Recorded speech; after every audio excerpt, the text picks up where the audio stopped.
Bismillahirrahmanirrahim. Assalamualaikum warahmatullahi wabarakatuh. Jumpa lagi dengan saya Ahmad Fatoni. Pada video kali ini kita akan masuk pada segmen video car vlog. Beberapa postingan saya tidak membuat car vlog ya. Jadi kembali lagi pada video kali ini kita ngobrol sesuatu yang menarik. Oke, cus.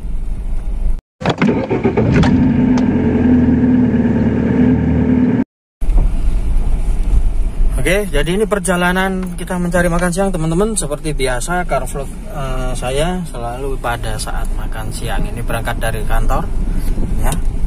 Tetapi sambil agar menikmati perjalanan tentunya kita ngobrol sesuatu ya. Kita tentunya sudah dihadapkan pada masa-masa tahun baru ya, sebentar lagi berarti Natal dan tahun baru. Tentunya biasanya di akhir-akhir tahun seperti ini promo soal kendaraan khususnya mobil ini gencar-gencaran ya, nggak tahu kenapa gitu ya. Padahal itu momentum seperti lebaran itu kan momentum ya, tapi orang-orang dikasih isu-isu begitu beli mobil itu mereka beli gitu loh. Kan ini aneh sekali gitu. Kebutuhannya hanya sehari 2 hari tapi belinya ratusan juta hanya untuk kebutuhan sehari 2 hari dengan alasan itu sih. Selebihnya apakah butuh apa enggak gitu loh. Dalam keseharian ini kan sebenarnya yang banyak membuat orang-orang beli mobil mungkin ya. Saya ingin tahu ini kalau misalnya tahun baru ada wacana tentang mobil listrik, subsidi dan sebagainya, apakah berpengaruh terhadap daya beli ya? Karena saya beberapa hari ini terakhir ya di Mojokerto saja yang kota kecil ya, itu sudah mulai banyak ada mobil-mobil EV itu, yang mobil listrik itu udah mulai ada. Tentunya Pak, tentunya tidak signifikan ya, karena orang itu masih kuat pemikiran konvensionalnya ini. Orang-orang itu baru nanti akan beli ketika sudah nggak ada subsidi. Mengapa? Karena sudah banyak bertebarannya.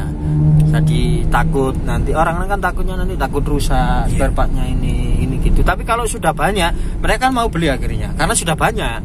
Ini saya pribadi ya. Iya. Saya pribadi ini tidak tahu apakah kecenderungan ini juga dirasakan oleh teman-teman ya.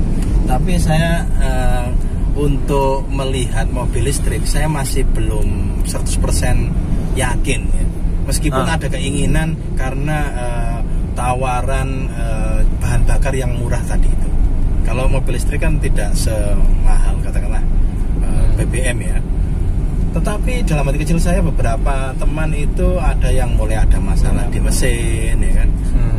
Terus untuk bengkel juga belum terlalu akrab dengan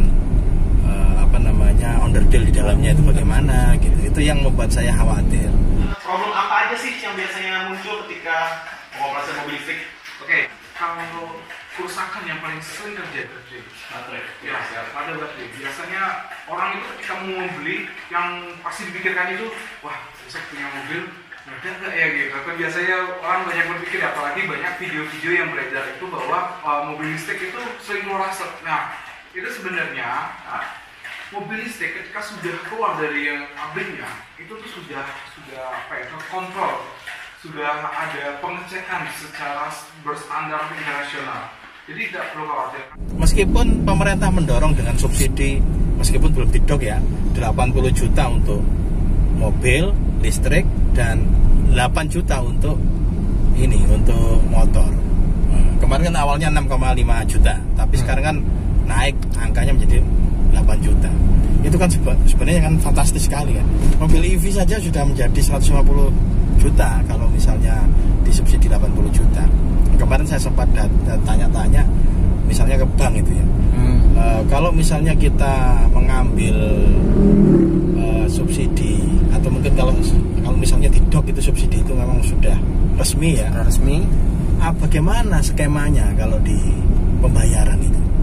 Apakah nanti itu dibebankan ke dealer, apa ke bank atau keluar langsung terpotong harganya atau bagaimana kan begitu kan? Itu kan masih menjadi perdebatan kan? Belum tahu untuk regulasinya ya, pencairan dananya. Iya. Saya rasa seperti BPJS Pak. Saya rasa seperti melalui BPJS. Bank berarti. Ya bisa jadi seperti itu. Karena yang program seperti itu kan yang sudah tertera di masyarakat itu kan BPJS toh. Nanti rumah sakit ngeklaimnya kemana? yang jelas kan sudah ada gitu kan.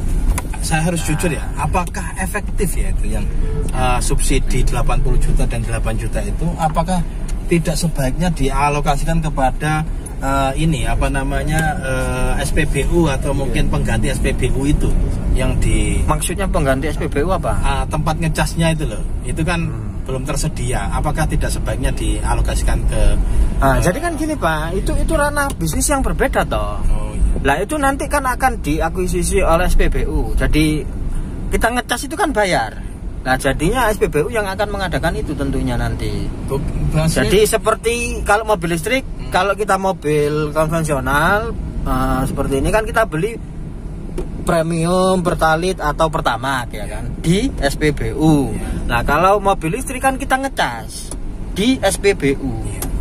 Maksud saya begini. Jadi begitu. Tapi saat ini kan yang tersedia hanya di PLN. Ya, poinnya begini loh. Kalau dulu kan ada subsidi BBM. Betul. Apakah tidak sebaiknya menjadi subsidi listrik gitu nantinya? Bukan mobilnya yang disubsidi, tapi bahan bakarnya yang disubsidi. Nah, kan gini, kita kembali lagi. Kalau barangnya nggak ada, terus juga subsidi listrik, ngasih subsidi ke siapa? Kan belum banyak yang punya mobil atau sepeda listrik. Nah, makanya subsidi pertama untuk undang-undang untuk percepatan itu kan. Percepatan beredarnya kendaraan itu dulu. Energi terbarukan. Ya, energi terbarukan. Itu baru kalau sudah banyak mungkin akan next ke situ. Nah, sekarang misalnya ngecasnya saja ya yang disubsidi. Nah, terus nggak ada yang ngecas, subsidinya nggak ada yang ngambil. Kan gitu tuh logikanya. Benar nggak? Menurut saya bisa. Ya. Ya, menurut saya begini. Kalau ya itu bisa untuk percepatan, tapi kan konsumen itu kan tidak melihat subsidinya itu sebenarnya. Kalau saya pribadi ya, saya nggak melihat subsidi, tapi melihat ketahanan mobil. Kalau mobil itu betul-betul aksesibel, betul-betul bagus, betul-betul kuat, betul-betul awet, betul-betul daya bisa disetarakan dengan mobil. Oke, kita ngomong keawetan ya. Tadi dengan ini kan menyampaikan ada kerusakan. Nah, yang dilihat rusak itu mobil apa? Mobil listrik apa? EV yang paling rame lah. Sekarang kalau standarnya mobil listrik yang bagus kan 700 ke atas. Ya. Jadi yang sudah mulai terlihat sangat kompatibel itu kan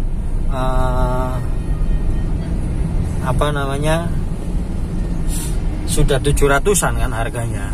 Itu sudah sangat proper gitu loh untuk sebuah mobil. Tapi kalau untuk wuling yang 250-an ya, 200-an kan begitu aja bentuknya. Tapi kalau besutannya Hyundai yang 700 jutaan itu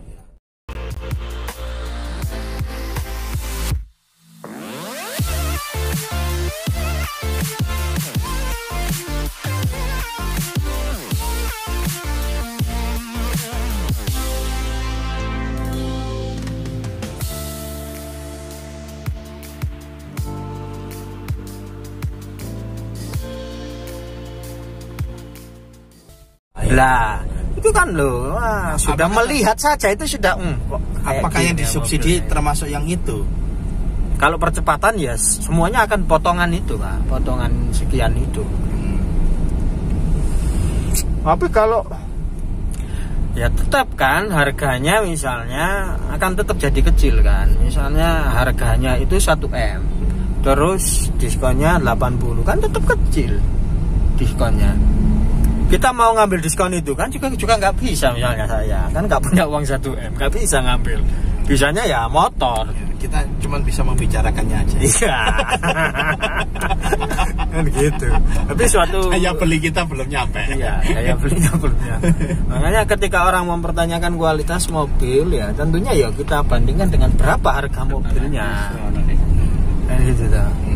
Misalnya ngambil wuling ya. Misalnya ngambil wuling. Segitu ya. Terus karena biasanya naiknya sangat smooth gitu ya, LCGC ini nggak ada masalah sampai 5 tahun. Misalnya beli yang 250-an itu pasti nggak akan ada masalah kan naiknya smooth. Tapi kalau orang seperti saya naiknya yang 250-an itu ya nggak bertahan, paling 1 tahun 2 tahun sudah karu-karuan. Intinya kebijakan subsidi sejumlah itu tuh problematis dan bisa dikatakan kontroversial saya. Karena ya itu tadi, karena efektivitas itu juga orang akan beli ketika produknya bagus tanpa harus disubsidi. Produknya bagus ya. Sebenarnya itu kebijakan untuk adil, Pak. Untuk adil sebenarnya. Kalau menurut saya, pembacaan saya ya, dan saya pribadi itu untuk adil. Itu kan diambil dari subsidi BBM. Biar orang yang menggunakan mobil listrik itu juga merasakan subsidi, maka 2,5%-nya. Oh begitu. Hanya gitu, biar terjadi pemerataan untuk subsidi kendaraan. Subsidi apa? Kalau listrik kan bukan BBM ya, apa ya? Ya jadi bahan bakarnya kendaraan lah gitu ya. Ini mobil listrik depan. Mobil listrik. Mobil apa nih, Pak? Listrik. Ini Jetstar. Penguasa jalanan. Nah, jadi kan gitu. Hanya diambil, itu bukan serta-merta ngambil anggaran negara, itu bukan, tapi kan pengambilan. Jadi kalau orang memilih ke mobil listrik subsidi karena nggak beli Pertalite atau Pertamax ya, subsidi jatahnya dia dimasukkan ke sini.